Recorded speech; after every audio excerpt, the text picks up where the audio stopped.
Masalah penegakan hukum di Indonesia.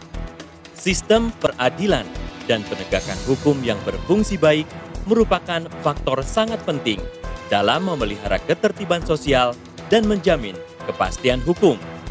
Pada akhirnya, hal ini berdampak pada pertumbuhan ekonomi dan terciptanya lingkungan yang kondusif untuk memajukan, memberi perlindungan, dan pemenuhan hak-hak dasar warga negara.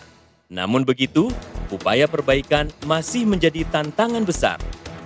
Selama ini, sistem peradilan dan penegakan hukum di Indonesia justru dipersepsikan tidak memberikan rasa aman dan penyelesaian yang adil.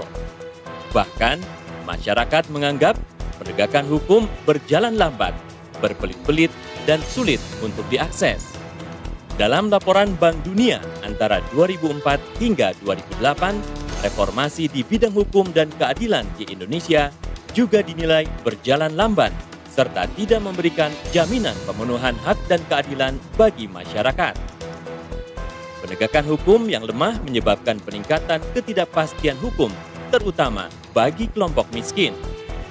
Ia juga menyebabkan peningkatan sengketa, baik kualitas maupun kuantitas, akibat tidak jelasnya hak milik dan penyelesaian yang adil, serta akuntabilitas pemerintah yang rendah. Bahkan, korupsi semakin marak dan terjadi di hampir semua sektor, termasuk dalam program pembangunan untuk penanggulangan kemiskinan. Setelah sekian lama, reformasi peradilan dan penegakan hukum yang selama ini fokus pada pendekatan nasional institusional ternyata belum memberi dampak signifikan bagi pemenuhan hak-hak mendasar warga negara, terutama untuk kelompok miskin dan marginal. Maka, seiring semangat untuk keluar dari stagnansi dan mengingat adanya kebutuhan akan pendekatan lain dalam reformasi hukum dan keadilan, juga melihat peluang desentralisasi dan kebutuhan penanganan berbagai persoalan hukum serta korupsi dalam program-program pembangunan berbasis pemberdayaan masyarakat.